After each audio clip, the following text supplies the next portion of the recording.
up, world? It's your boy, just one of the guys down here. Oke, halo semua. Kembali lagi bersama saya Enrico Frandito Sihombing dari kelas 10 IPA 1 SMA Katolik Sibolga. Hari ini saya akan menjelaskan sebuah materi dari pelajaran geografi yang dibimbing oleh Pak Hutasoid. Baiklah, kita masuk ke materi dinamika atmosfer dan pengaruhnya terhadap kehidupan. Teman-teman, di sini saya akan menjelaskan mengenai lapisan atmosfer. Tapi sebelum itu, apa sih pengertian atmosfer itu sebenarnya?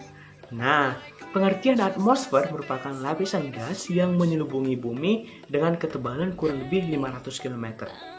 Namun, gas tersebut tidak hanya terdiri dari satu jenis gas, melainkan beragam jenis gas, seperti nitrogen, oksigen, argon, helium, xenon, hidrogen, karbon dioksida, klorofluorokarbon, dan lain-lain.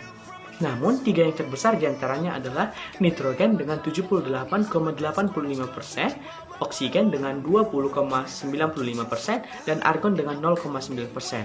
Sementara gas-gas yang lain hanya di bawah 1%. Lapisan atmosfer terdiri dari 5 lapisan, yaitu lapisan troposfer, stratosfer, mesosfer, termosfer, dan yang paling luar adalah eksosfer. Mari teman-teman, kita belajar bersama mengenai lapisan-lapisan ini. Pertama, lapisan troposfer. Lapisan ini merupakan lapisan atmosfer yang paling dekat dengan bumi loh teman-teman. Ketinggiannya kira-kira 0-12 km dari permukaan bumi.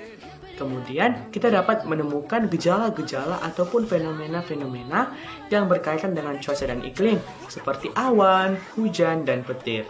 Selanjutnya, yang kedua merupakan lapisan stratosfer. Lapisan ini berada pada ketinggian 12-60 km. Pada lapisan ini terdapat lapisan ozon yang dapat menyerap sinar ultraviolet dari matahari. Apabila sinar ultraviolet ini tidak disaring ataupun tidak diserap oleh lapisan ozon, maka keseluruhan sinar ultraviolet akan sampai ke bumi dan akan dapat menyebabkan kanker kulit bagi manusia. Yang ketiga, lapisan mesosfer. Lapisan ini berada pada ketinggian 60-80 km dari permukaan bumi. Nah, lapisan ini bermanfaat untuk melindungi bumi dari serangan-serangan benda-benda luar angkasa seperti meteor. Yang keempat, lapisan termosfer. Lapisan ini berada di ketinggian antara 80-500 km dari permukaan bumi. Lapisan ini bermanfaat untuk memantulkan gelombang-gelombang radio dari luar angkasa. Kemudian, yang terakhir, yang kelima, lapisan eksosfer. Lapisan ini berada pada ketinggian lebih dari 500 km, dan disinilah kita akan menempatkan satelit-satelit buatan kita. Pada lapisan ini terdapat zero gravitation atau gravitasi nol.